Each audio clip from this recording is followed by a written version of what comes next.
কি নাম তোমার? দুলু মিয়া। শাকিব খানের ভক্তদের জন্য দিনটা মনে রাখার মতো। ঈদুল আজহায় একদিকে প্রেক্ষাগৃহে মুক্তি পেয়েছে অভিনেতার তুফান, আর অন্যদিকে প্রকাশ্যে তার প্রথম প্যান ইন্ডিয়ান সিনেমা দরদের টিজার।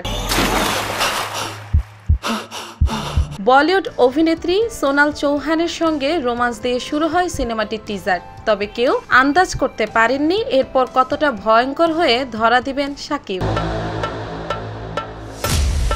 প্রতিটি অ্যাকশন দৃশ্যের সঙ্গে রক্ত নিয়ে খেলা করেছেন শাকিব। সিনেমাটি পরিচালনা করেছেন নির্মাতা অনন্য মামুন।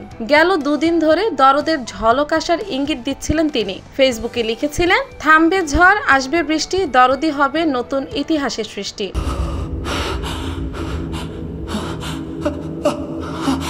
অবশেষে 17 জুন সন্ধ্যায় প্রকাশ্যে আনেন টিজার। টিজারটি প্রকাশ্যে আসার পর থেকেই নেটিজেনদের প্রশংসা কুড়াচ্ছেন।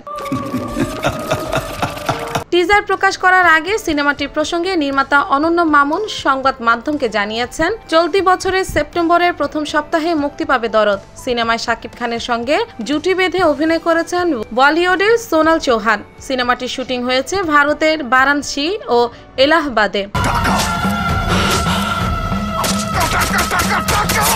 শাকিব সোনাল ছাড়া আরও অভিনয় করেছেন পায়েল সরকার, বিশ্বজিৎ চক্রবর্তী, রাজেশ শর্মা, এলিনা শাম্মী, ইমতু রাতিশ, রাহুল দেব, অলোক জৈন, সাফা মারিয়া, জেসিয়া ইসলাম প্রমুখ।